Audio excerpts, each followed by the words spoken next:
Bom dia, meus amigos, meus irmãos aqui do nosso grupo no WhatsApp, Bons Grãozinhos no Caminho, aqui do nosso canal do YouTube, com o mesmo nome, né? Grãozinhos no Caminho, há mais uma semana, mais uma segunda-feira, ao nosso pequeno estudo, nossa leitura diária do Evangelho segundo o Espiritismo, do Livro dos Espíritos, nossos grãozinhos no caminho dessa segunda-feira. E hoje o Evangelho traz para a gente ainda o capítulo 5, né? Bem-aventurados os aflitos, perda de pessoas amadas, mortes prematuras. Quando a morte vem ceifar nas vossas famílias, levando sem moderação as pessoas jovens ao invés das velhas, dizeis frequentemente: Deus não é justo, uma vez que sacrifica esse que é forte e pleno de futuro para conservar aqueles que viveram longos anos plenos de decepções, uma vez que leva aqueles que são úteis e deixa aqueles que não servem mais para nada, uma vez que parte o coração de uma mãe, privando-a da inocente criatura que fazia toda a sua alegria. Humanos, é nisso que tendes necessidade de vos elevar acima do terra a terra da vida, para compreenderdes que o bem, frequentemente, está onde credes ver o mal, a sábia previdência, aí onde credes ver a cega fatalidade do destino. Por que medir a justiça divina pelo valor da vossa? Podeis pensar que o Senhor dos mundos queira, por um simples capricho, vos infligir penas cruéis?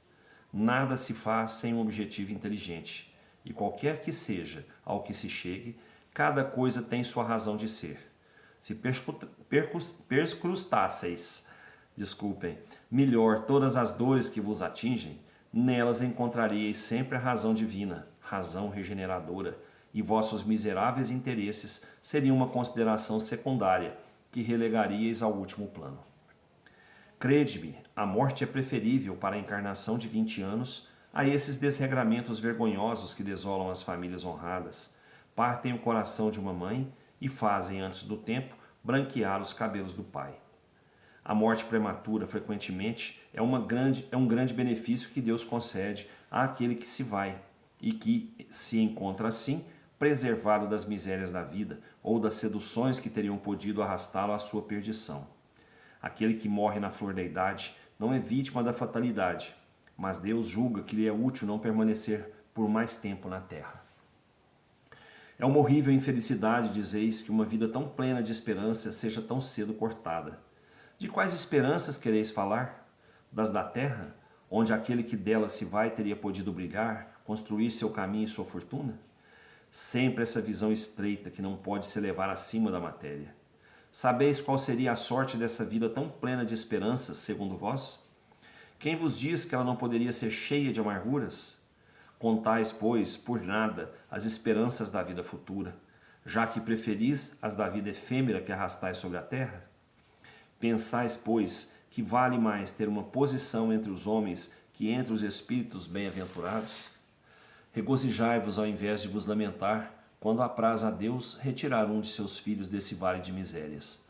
Não há egoísmo em desejar que ele aí permanecesse para sofrer convosco? Ah, essa dor se concebe naquele que não tem fé e que vê na morte uma separação eterna. Mas vós, espíritas, sabeis que a alma vive melhor desembaraçada de seu envoltório corporal. Mães, sabeis que vossos filhos bem-amados estão perto de vós. Sim, bem perto.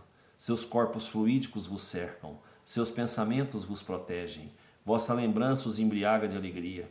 Mas também vossas dores desarrazoadas os afligem, porque elas denotam uma falta de fé e são uma revolta contra a vontade de Deus. Vós que compreendeis a vida espiritual, escutai as pulsações de vosso coração, chamando esses entes bem-amados, e se pedirdes a Deus para os abençoar, sentireis em vós essas poderosas consolações que secam as lágrimas, essas aspirações maravilhosas que vos mostrarão o futuro prometido pelo soberano Senhor. Sanson, antigo membro da Sociedade Espírita de Paris, 1863. Gente, nós temos mania de falar, né? Por que levou um tão jovem, e deixou um aqui velho, que inútil, que não faz nada, né? Que não serve mais para nada? Para que levou uma criancinha que nem chegou a viver aqui na Terra, né? E deixa a gente aqui, né? Deus não faz nada sem um motivo. Deus para tudo tem um propósito. Se ele levou um espírito querido nosso, um ente querido nosso, né, numa idade de jovem, numa idade mais jovem, é porque esse já tinha cumprido sua missão na Terra. Não tinha mais razão para esse ficar aqui na Terra, né? Então, para que ele vai ficar aqui correndo o risco de cair diante de tentações, diante de provas mais difíceis do que as que ele tinha pedido, né? E Deus é justo. Deus é justo. Não tem mais necessidade de ficar aqui na Terra? Volta para casa. Volta para casa. Cancela o visto dele da Terra e traz ele de volta para casa. Pronto. É isso. Todos que estão aqui na Terra, né, têm sua missão. Tem o seu tempo para cumprir aqui na Terra. E os que são levados antes do que a gente esperasse, né? Por exemplo, um pai perdeu um filho. Não é o ciclo normal, né? O normal seria o filho perder o pai, porque o pai é mais velho que o filho. Mas e aí? E se o filho tiver uma missão menor do que o pai aqui e já cumpriu essa missão?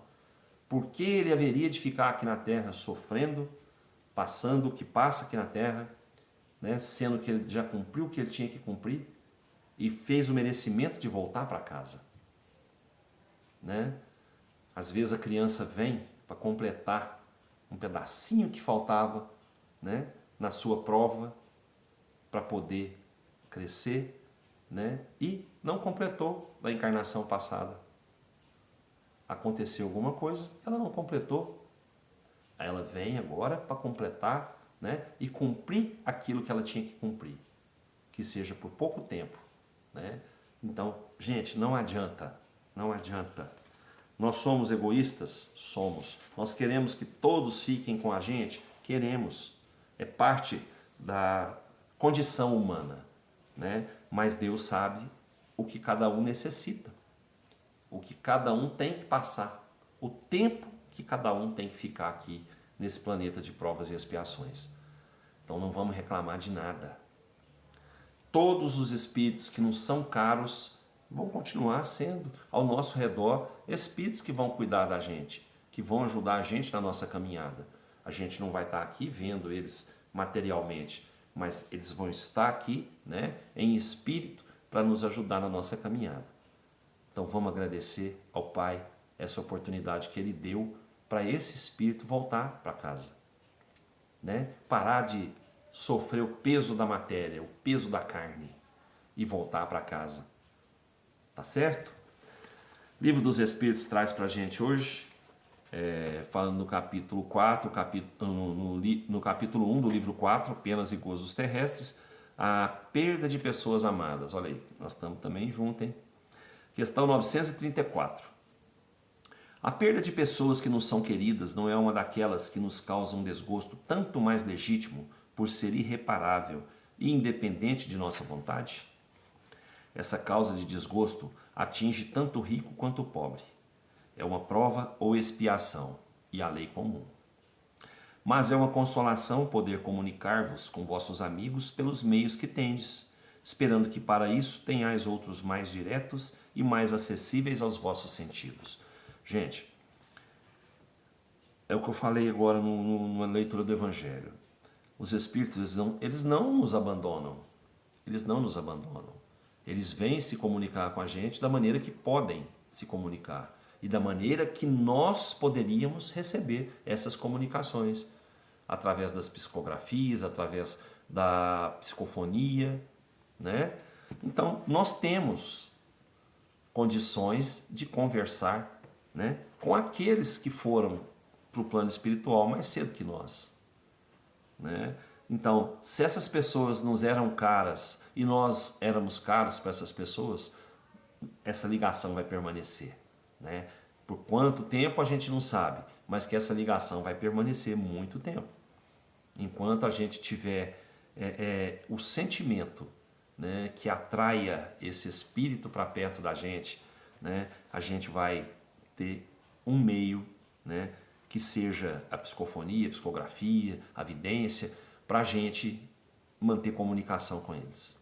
Com certeza. Eles vão estar sempre ao nosso lado nos dando força, nos dando a sua luz, né? E nos dando a condição de nos comunicar com eles, tá certo? Desejo a todos aí uma ótima segunda-feira, uma ótima semana, com muita paz, muita luz, muito amor no coração, muita saúde e muito trabalho. Que Jesus nos abençoe. Até amanhã, se Deus quiser, e eu tenho certeza que Ele quer. Beijo no coração, fiquem com Deus.